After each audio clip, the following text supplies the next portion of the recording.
Hello everyone, welcome to success with Rai academy.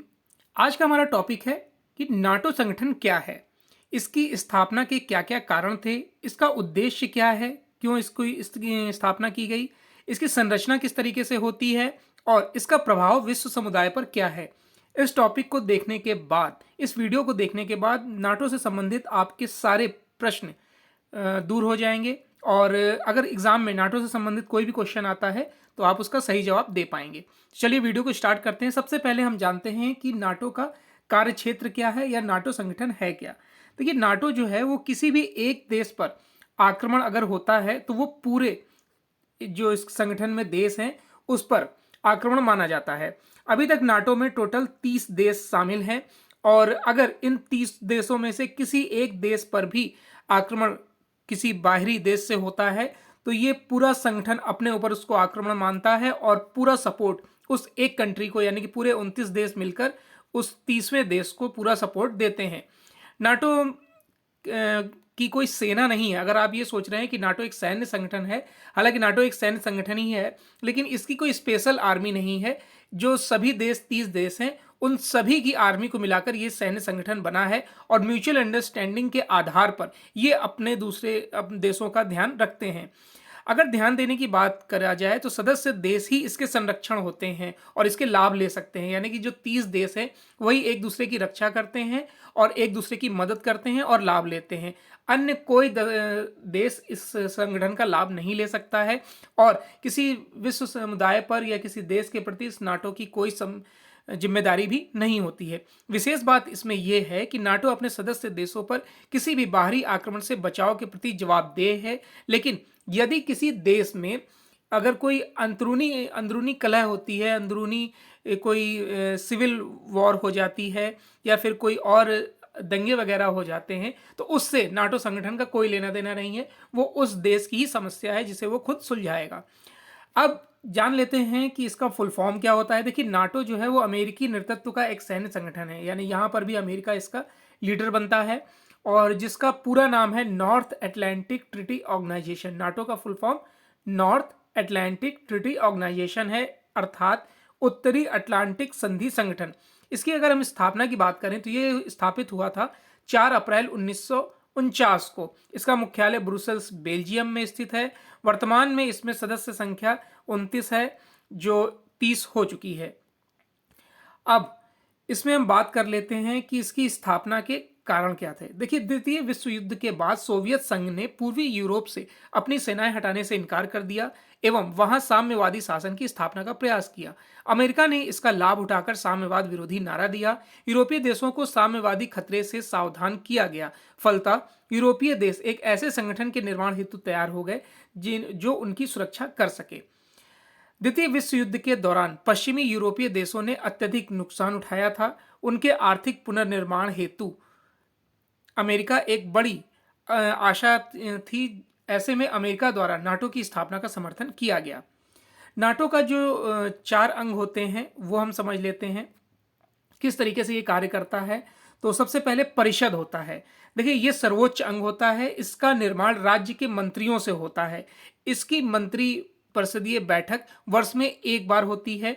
परिषद का मुख्य दायित्व समझौतों की धाराओं को लागू करना होता है, यानी कि प्रधान जो अध्यक्ष होते हैं देशों के वो इसमें इसकी धाराएं लागू करते हैं। उसके बाद है उप परिषद। सेकंड नंबर है उप परिषद। उप परिषद होता है यह परिषद नाटो के सदस्य देशों द्वारा नियुक्त प्रतिनिधि, जैसे मान लीजिए भारत के प्रतिनिधि नियुक्त किए जाते हैं, कभी कभी एस जयशंकर को नियुक्त किया जाता है, उसी तरीके से सदस्य देश अपना एक प्रतिनिधि चुनते हैं और उनकी मीटिंग होती है कि किस तरीके से इसको और संगठन को शक्तिशाली बनाया जाए या किसी विषय पर टॉपिक पर चर्चा की जाती है। तीसरा होता है प्रतिरक्षा समिति। इसमें जितने भी देश हैं 30 देश, उसके रक्षा मंत्रियों की मीटिंग होती है। क्या क्या संभावनाएं हैं सुरक्षा को लेकर और क्या सुदृढ़ व्यवस्था की जाए, इसको लेकर रक्षा मंत्री मीटिंग करते हैं। चौथा है सैनिक समिति। सैनिक समिति में जो सैन्य अध्यक्ष होते हैं, रक्षा मंत्री नहीं, जो सैन्य अध्यक्ष होते हैं वो देश में साल में एक बार इसकी मीटिंग करते हैं।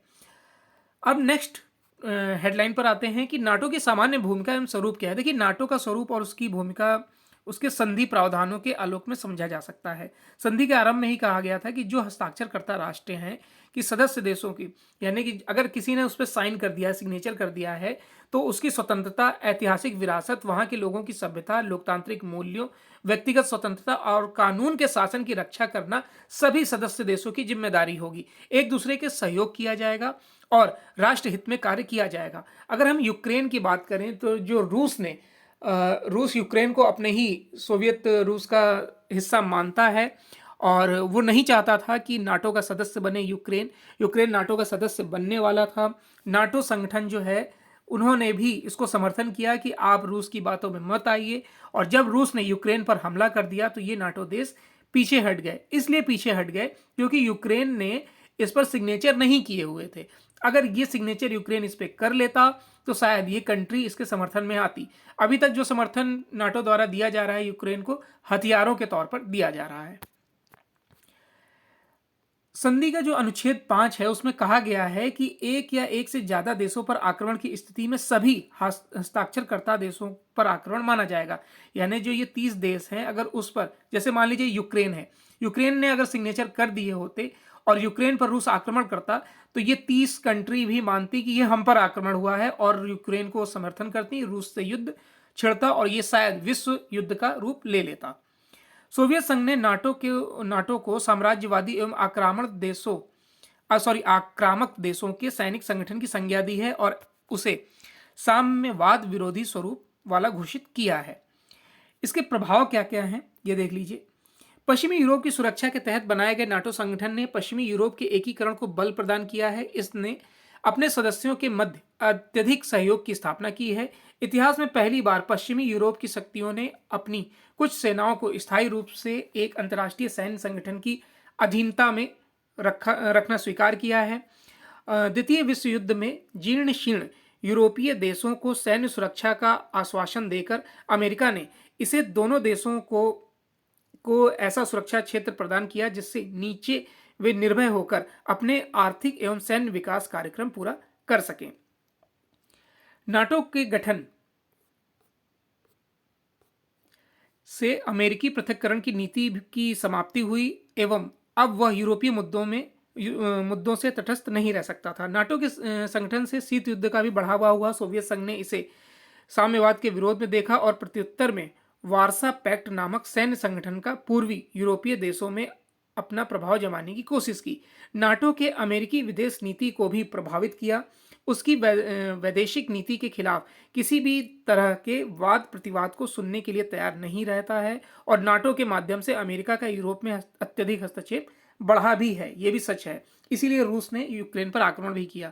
यूरोप में अमेरिका के अत्यधिक हस्तक्षेप ने यूरोपीय देशों को यह सोचने के लिए बाध्य किया कि यूरोप की सामाजिक आर्थिक समस्याओं का समाधान यूरोपीय दृष्टिकोण से हल किया जाना चाहिए। इस दृष्टिकोण ने यूरोपीय समुदाय के गठन के मार्ग को भी प्रशस्त किया। विस्तार शीत युद्ध, जो मैंने अभी आपको बता दिया कि शीत युद्ध का भी कारण है, और ये आप पढ़ लीजिएगा। 1990-91 में सोवियत संघ के विखंडन के साथ ही शीत युद्ध की भी समाप्ति की घोषणा की गई थी, किंतु अमेरिका ने नाटो को भंग नहीं किया। तो ये आप खुद पढ़ लीजिएगा। चलिए, इसमें कंट्री कौन कौन सी हैं ये आप देख लीजिए और चाहे तो आप इसका स्क्रीनशॉट ले सकते हैं। तो ये आज का टॉपिक था, नाटो संगठन क्या है और किस तरीके से ये कार्य करता है, इसमें कौन कौन से इसके अंग हैं। आई होप आपको ये वीडियो अच्छा लगा होगा। अगर वीडियो अच्छा लगा हो तो लाइक और शेयर कर दीजिएगा। वीडियो देखने के लिए धन्यवाद।